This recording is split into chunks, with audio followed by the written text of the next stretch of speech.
Morning everyone, Mrs world চ্যানেলে সবাইকে স্বাগত। নতুন আরেকটি ব্লগে আজকে আমি বানিয়ে নিচ্ছি কুরকুরে ভিন্ডি। ফার্স্টে আমি ঢ্যাঁড়সগুলোকে ভালো করে ধুয়ে নিয়ে তারপর ছোটো ছোটো পিস করে কেটে নিয়েছি।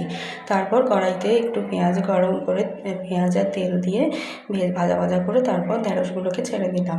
ঢ্যাঁড়সগুলোতে খানিকক্ষণ নাড়াচাড়া করার পরে তাতে একটু দিয়ে দেব নুন, হলুদ, যদি কাঁচা লঙ্কা দিতে চান কাঁচা লঙ্কা, শুকনো লঙ্কা দিতে চাইলে শুকনো লঙ্কা। আমি ঝাল ছাড়াই করব, কারণ আমার ছোটো বাচ্চা আছে, সে ঝাল খেতে একদমই পারে না।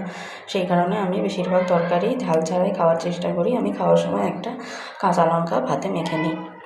দেখে নাও, এবার ভালোভাবে নাড়াচাড়া করতে হবে যাতে তলায় ধরে না যায়। যতক্ষণ না এই ঢ্যাঁড়সের হড়হড়ানি ভাবটা কাটছে ততক্ষণ পর্যন্ত নাড়াচাড়া করে যেতে হবে। তারপর গ্যাসটা সিমে দিয়ে একটু ঢাকা দিয়ে 2 মিনিট মতো ঢাকা দিয়ে দিলাম। 2 মিনিট মতো ঢাকা দেওয়া থাকবে। তারপর আবার খুলে দেখবো। কি খাবে তুমি আজকে?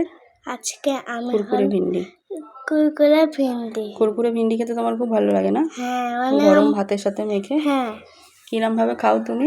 আমি ভাতে চটকে ভালো করে খাই। মেখে মেখে খুব ভালো লাগে। এই যে তারপর ভাজাটা হয়ে গেল, যখন একটু লাল লাল দাগ ধরবে তারপর থেকে দেখে নেবেন, একটু খুন্তিটা একটু গেঁথে দেখে নেবেন যে হয়েছে কি না। ভালো লাগলে সাবস্ক্রাইব করে দেবেন।